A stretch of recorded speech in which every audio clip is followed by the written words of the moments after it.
President Trump is in China this morning for a high-stakes summit with President Xi Jinping. It's time for the Streamline, everything you need to know today in under 10 minutes. Their meeting comes as the war in Iran drives up prices here at home.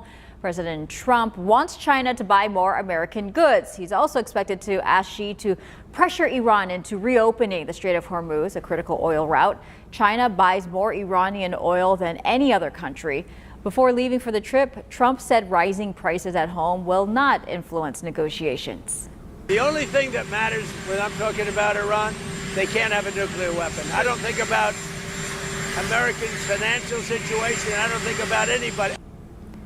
Democrats are criticizing those comments. Right now, American families are dealing with the biggest jump in the cost of living in 3 years. Inflation rose by 3.8% last month. Households are now spending $642 more per month for the same items. Wages are also falling behind inflation for the first time in 3 years. President Trump said he will be talking with Xi about trade more than anything else.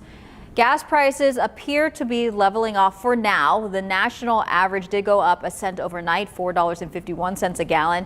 Here in San Diego, we went down a cent, but our average is still $6.18. That is up 27 cents from last month and $1.35 from this time last year.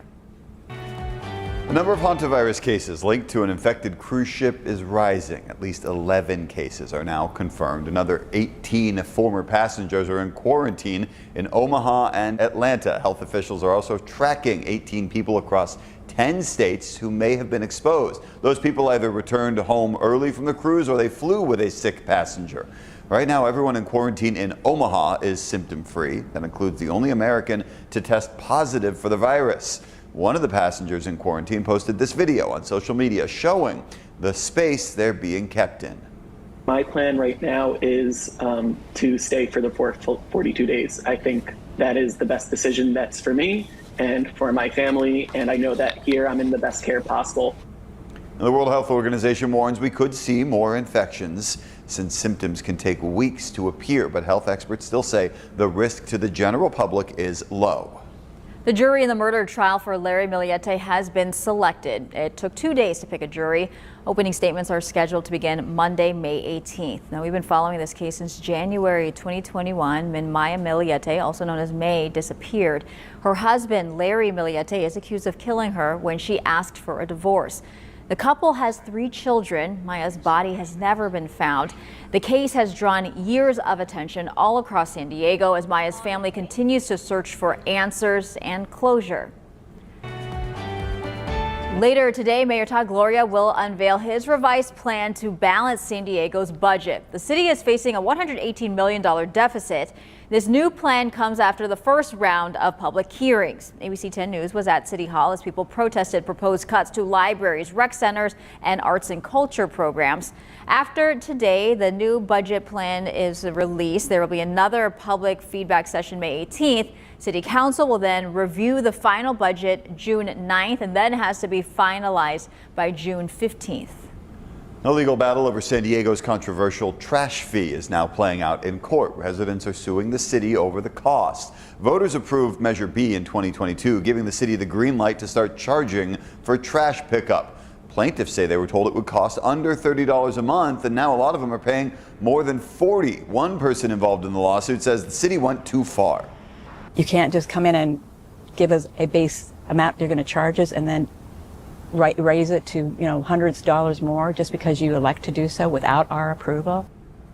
The judge ruled that the mayor and 2 city council members will not have to testify during this trial. The mayor says repealing the fee would create a $150 million hole in the city's budget. We expect to hear the city's opening statement in the next few days. Yikes. You're looking at video of all-out chaos at 2 in the morning in the Gaslamp district this weekend. I got the longest statement I think I've ever gotten from San Diego police about what exactly happened that night. But before I get to what they have to say, I did speak to someone who got pepper sprayed in this incident. He says that he was just crossing the street when he got hit. Technically, we were walking across while something was going on. He also says that the same thing happened to his husband. It's not an ideal Saturday night. a whole grown man, I was bawling. Now, the statement that I got from San Diego police about what happened is about 8 paragraphs long, so I'm going to do my best to summarize. First of all, they say that the video circulating social media does not show everything that happened. According to SDPD, around 2 a.m., officers attempted to break up a brawl that was happening in the street, and a supervisor on scene did authorize the use of pepper spray in order to break up the crowd that was forming. They say during this incident, numerous people tried to attack officers, one person throwing objects at them, another person charging an officer, and then wrapping his arms around the officer's neck. And at one point, one woman said that she had been stabbed in the face with a large gash. Obviously, this was a chaotic evening. And they're working through numerous criminal investigations related to everything that happened. The department is also working on an internal affairs investigation, looking into everything that happened. When we know more, we'll let you know. Emily Coffey, ABC 10 News.